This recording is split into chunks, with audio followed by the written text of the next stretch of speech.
تاریخ میں کچھ جنگیں ایسی گزری ہیں جو بظاہر بالکل ناممکن لگتی تھیں۔ آج ہم ایسی ہی ایک حیرت انگیز اور ایکسٹرا آرڈنری جنگ کے بارے میں بات کرنے والے ہیں، جنگ خیبر۔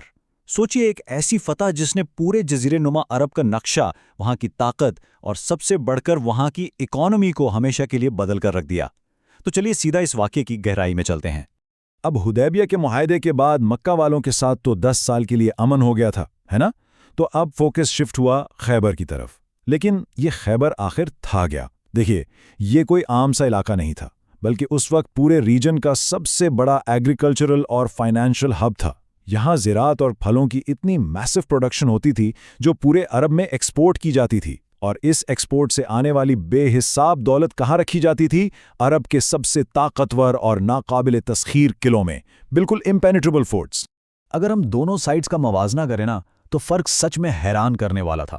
ایک طرف صرف 1500 مسلمان سپاہی جو نہایت خاموشی سے بالکل سیکریٹلی آگے بڑھ رہے تھے، جبکہ دوسری طرف خیبر کی ویل اسٹیبلش فوج تھی، تعداد میں کہیں زیادہ، ہیویلی فورٹیفائڈ قلعوں کے پیچھے محفوظ اور دولت سے مالا مال۔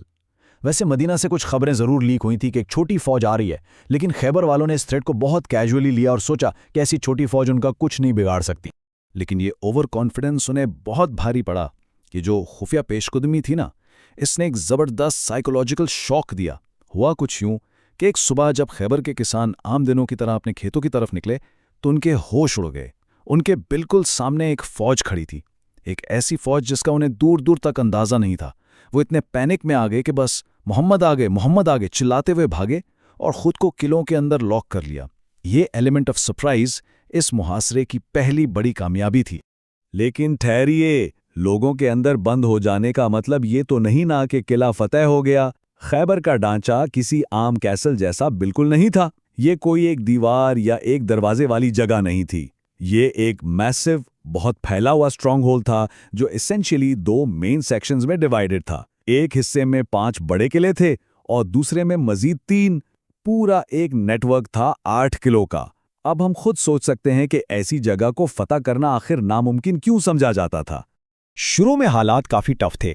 کافی کوششوں کے باوجود جب پہلا قلعہ فتح نہیں ہو پا رہا تھا تو قیادت میں ایک اہم تبدیلی کی گئی۔ اگلے دن لیڈ کرنے کا جھنڈا دیا گیا 29 سال کے نوجوان علی بن ابی طالب کو۔ یہ ایک ایسا بڑا اعزاز تھا جس کی خواہش وہاں موجود ہر سینئر کمانڈر کر رہا تھا، لیکن یہ بھاری ذمہ داری اس انرجیٹک نوجوان کے حصے میں آئی۔ پہلے قلعے کی فتح میں ٹرننگ پوائنٹ ایک زبردست 1-on-1 ڈیول تھا۔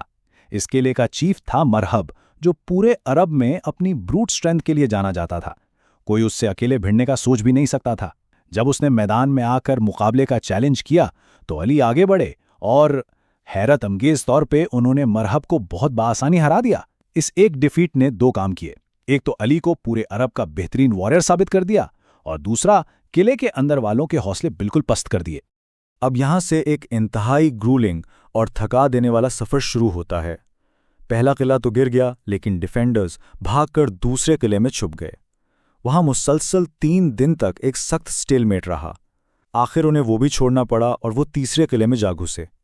لیکن تیسرے قلعے پر آ کر معاملہ بالکل سٹک ہو گیا۔ باہر سے کھانے پینے کی سپلائیز کمپلیٹلی کٹ آف تھی، لیکن پھر بھی ایک بہت لمبا اور پراسرار سٹینڈ آف چلتا رہا۔ یہ بالکل سمجھ سے باہر تھا کہ بھائی یہ لوگ باہر آ کر لڑ کیوں نہیں رہے۔ اور اس مسٹری کا راز آخر کھلا ایک زبردست انٹیلیجنس بریک تھرو سے۔ ایک لوکل جاسوس نے آ کر ایک بہت بڑی خبر دی۔ اس نے بتایا کہ دیکھیں، یہ قلعے بہت پرانے ہیں اور ان کے نیچے انڈر گراؤنڈ خفیہ پانی کے راستے بنائے ہوئے ہیں، اور انہی راستوں سے قلعے کے اندر مسلسل پانی سپلائی ہو رہا تھا۔ یہ چھوٹی سی معلومات لٹرلی ایک گیم چینجر تھی۔ اب سمجھ آیا کہ وہ اتنے لمبے عرصے تک اندر سروائیو کیسے کر رہے تھے۔ خبر ملتے ہی فوراً ایکشن لیا گیا اور اس خفیہ واٹر سپلائی کو کمپلیٹلی بلاک کر دیا گیا۔ مطلب ان کی لائف لائن سیدھا کاٹ دی گئی۔ اب پانی کے بغیر تو کوئی چاہ کر بھی اندر نہیں بیٹھ سکتا نا۔ مجبوراً انہیں قلعے سے باہر کھلے میدان میں آ کر لڑنا پڑا۔ نتیجہ یہ نکلا کہ تیسرا اور چوتھا قلعہ بہت جلدی فتح ہو گئے، اور جو لوگ بچ گئے تھے وہ اپنے آخری اور سب سے محفوظ سٹرانگ ہولڈ کی طرف پیچھے ہٹ گئے۔ اب سامنے تھا 5واں اور آخری قلعہ، اور یہ کوئی عام جگہ نہیں تھی۔ یہ بالکل مختلف حقیقتوں کا کمبینیشن تھا۔ ایک طرف یہ ایک انتہائی سٹیپ ڈھلوان والے پہاڑ پر بنا ہوا تھا جہاں چڑھنا پریکٹیکلی امپاسبل تھا،